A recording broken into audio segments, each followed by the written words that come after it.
So these two sloppy, dysgenic, disgusting freaks have a podcast called The Drunken Pedophiles. I mean, The Drunken Peasants. And they've been obsessed with me, and I've been living rent-free in their heads for like 6 months now.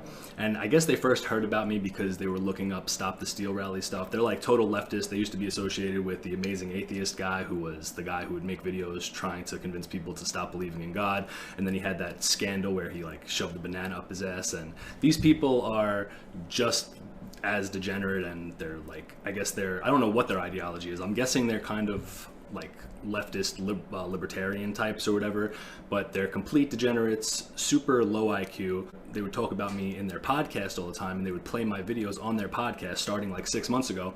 And I responded once and just destroyed them and made them look like the retards that they are. And then they kept responding to me, and then I just realized that they're just really dumb and it's just not getting anywhere. So I just stopped engaging with them like I usually do. Originally, I was like, you know what, maybe it's like some clout or something like that, but they have like over 100,000 subscribers and their podcasts get like 8,000 views. So nobody's watching them. Apparently they used to be really popular. So I know that they talked about me like at least a dozen times over the last 6 months, and I just have not engaged or responded anyway because the opinions of degenerates mean literally nothing to me.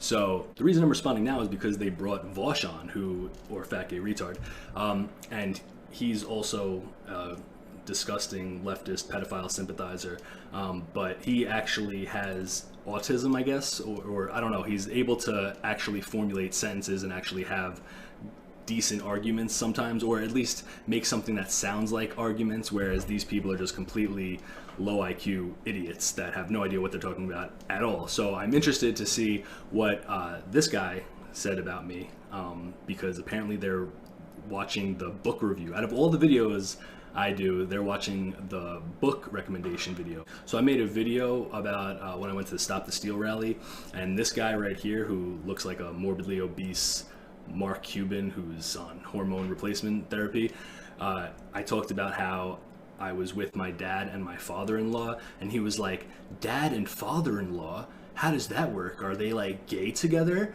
And the other guy was like, no, it's his wife's dad. And he was like, oh, I don't know how that works. I'm not married. So at this point now, I've completely like ditched my dad and my father-in-law, and they went to the car to get the sandwiches that we bought. So they're calling me and they're like, all right, we're going to go eat. Can we pause for a second? His dad and father-in-law? Yeah, they were there. He mentioned them earlier too, but only... But are they like married? The dad and father-in-law? Are they like boyfriend? His wife's okay. Dad and his dad were together. Sorry, I don't have a wife. I don't know how I that's... mean, I don't know what they're doing. This guy also doesn't believe that sin exists, of course, naturally. And this guy, I believe, also like allowed his two gay friends to have sex in his house, or they had sex without his permission, and he just was like, oh, okay, that's fine, no big deal. So they're complete degenerates, no morals, no standards, don't believe in God. So obviously their opinion means nothing. None of these people's opinions. I don't know who this fucking 87-year-old boomer is, but I guess he's one of the guests. But I'm interested to see what Vosh has to say. He made a video about the first time he met Nick Fuentes, and he compared asking Nick Fuentes to take a selfie with him to him asking his wife on their first date if he could give her a kiss. So he's saying that I made a video and I compared meeting Nick Fuentes for the first time and asking him for a picture to the first time that I went to kiss my wife, which was clearly a joke.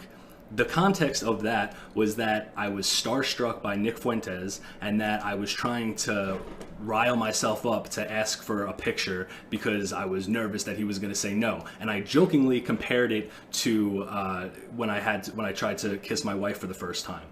Obviously as a joke. And I've heard these people mention this like 7 times now, which, and they do this a lot where they're like, oh, he wants to have sex with Nick Fuentes. And it's like, but you guys are like super okay with that. You guys are, you guys would be fine if that was the case. You love homosexuals, right? But they use it as like an insult. So it just makes no sense. So I thought that I would just do this video and give a few recommendations, obviously not everything. There's a lot of books that I can't recommend for certain reasons publicly, but I like how he puts that out there, you know. Do you think that makes him look better? Well, obviously the books I was referring to were Pinheads and Patriots and Rant Nation, but I didn't want to. That's like a little too extreme for some people, so I didn't want to, But honestly, they're probably thinking that like the books I was talking about were like Mein Kampf or For My Legionaries or something like that, which that isn't even what I was referring to. What I was actually referring to was like more esoteric schizo conspiracy books that I read about like flat Earth and like fake aliens and human sacrifice, like stuff like that. That isn't really something that you want to promote when you're trying to spread a political message and you tell people that you're reading all these crazy books. And I'll get more into this later, I'm sure, with what they'll say about me. I haven't watched this full thing yet, but all they do all the time is just call me a white supremacist, white nationalist, Nazi, all that stuff, and I'll constantly say I'm none of those things, and then they'll be like, no, but you are though, and it's nonsense, but whatever. We watched a video of him talking about how mad he was that people call him a white nationalist, and then he spent the remainder of the video defending white nationalism. It was really weird. They don't know. They actually don't know. I've realized this when talking with some of these guys, because they will vehemently defend, like, no, I'm not a Nazi. I'm not a white nationalist. I'm not racist. They actually don't think they are. So I watched a clip of Vosh vehemently defend owning child porn, and then they'll turn around and say, no, I'm not a pedophile, no, I'm not any of those things. They genuinely don't know. First of all, these people literally believe that any white person who doesn't hate being white is a Nazi. Anybody who isn't a radical leftist who supports BLM, or anybody who believes that white people are a group and have collective group interests are neo-Nazi, white supremacist, all of that stuff. And they genuinely believe this stuff. Like, it's such pure projection and gaslighting and like hypocrisy. And they can't see it on themselves. They have like zero self-awareness. Their brains are so warped. They legitimately, I think in their head, because everyone grows up, what is a racist? A racist is a bad person. What is a Nazi? A Nazi is a bad person. But they don't think they're bad people. Nobody thinks they're a bad person. Wait, hold on. Our brains are so warped. This is coming from the guy who has sex with transgendered people, who has defended child porn, who is just a complete leftist, who believes that every type of person is just interchangeable. Race just doesn't matter. There is no objective morality, but my brain is warped. Okay, and he's saying, oh, what is a racist? A racist is a bad person. A Nazi is a bad person. They don't want to be called those things because they don't believe they're bad people. It's like, no, actually, first of all, Nazi is just a linguistic trick used to silence dissent. It has literally no meaning anymore. Like, do I have to go into the minutia of why I'm not a National Socialist? Do I have to go over what specific points of the 23-point NSDAP program that I don't agree with, or the policies of euthanasia and eugenics and other instances in the Third Reich that I don't agree with, to inform you why I'm not a National Socialist? No, because you don't care if I'm actually a National Socialist. You just call anybody who is white and isn't embarrassed about being white or ashamed of being white a neo-Nazi. Same thing with racist. I don't think racism makes you a bad person. I think that racism is another term, just like neo-Nazi, just like fascist, just like all of these other stupid, meaningless, arbitrary words that you just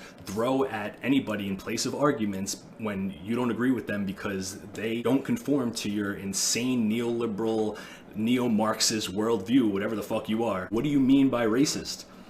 Do I have blatant hatred for different racial groups? No, absolutely not. I don't hate people based on what group they belong to, but I acknowledge that there are biological and characteristic differences between groups. When you're looking at groups, you can characterize them by certain behaviors, by certain biological differences, and there's nothing wrong with that. And I also believe in freedom of association, and I also believe that every racial group, every cultural group has the right to advocate for their group interests. That's what I believe in.